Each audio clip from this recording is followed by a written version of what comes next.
ரப்பை சந்திப்பதற்கு நாம் தயாரான நிலையில்தான் வாழ்ந்து கொண்டிருக்கிறோமா?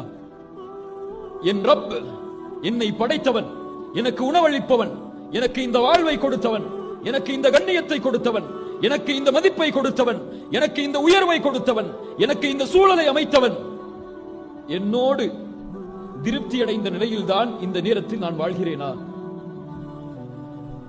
என் ரப்பின் திருப்தி என் மீது இருக்கிறதா? என் மனைவி என்னை திருப்தி அடைந்திருக்கலாம், என் தந்தை என் மீது திருப்தியோடு இருக்கலாம், என் ஊர் மக்கள் என்னை திருப்தியோடு கண்ணியமானாக கருதலாம். என் ரப்புடைய பார்வையில் இந்த நேரத்தில் நான் யார்? நான் யார்? என் ரப்போடு இணைந்த நிலையில்தான் நான் வாழ்ந்து கொண்டிருக்கிறேனா? என் ரப்பே என்று அழைத்தால் என் ரப்பை எனக்கு பதில் சொல்வானா? என் ரப்பே எனக்கு பாதுகாப்பை கொடு என்று அழைத்தால் என் ரப்பு எனக்கு பாதுகாப்பை அளிப்பானா? என் ரப்பே எனக்கு உதவி செய் என்று அழைத்தால் என் ரப்பை எனக்கு உதவி செய்வானா? இந்த செயல்பாடுகள் நம்முடைய வாழ்வில் இணைந்திருக்கிறதா? மன் ஆதாலி வலியன் ஃபகத் ஆதன்துஹு பில் ஹர்ப். ரசூலுல்லாஹ் ஸல்லல்லாஹு அலைஹி வஸல்லம் சொன்னார்கள், அல்லாஹ் கூறுவதாக, என்னுடைய நேசரை யார் நோவினை செய்வாரோ அவருக்கு எதிராக நான் போரை பிரகடனம் செய்கிறேன். அவர் யார்?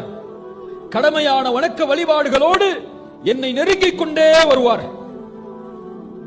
எதற்காக தொழுவார்? எதற்காக தொழுவார்? ரப்பை நெருங்க வேண்டும் என்பதற்காக, கடமைக்காக அல்ல.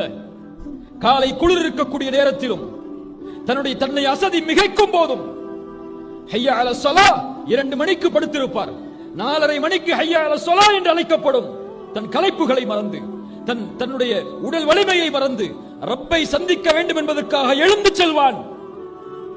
அவனுக்காக தொழுவார்,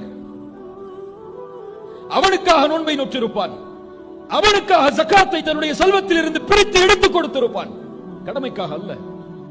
இதை செய்தால் என் ரப்பை என்னை ஏற்றுக்கொள்வான், அவன் என்னை பொருந்திக் கொள்வான் என்பதற்காக கடமையான வணக்க வழிபாடுகளை செய்து என்னை நெருங்கிக் கொண்டே வருவான்.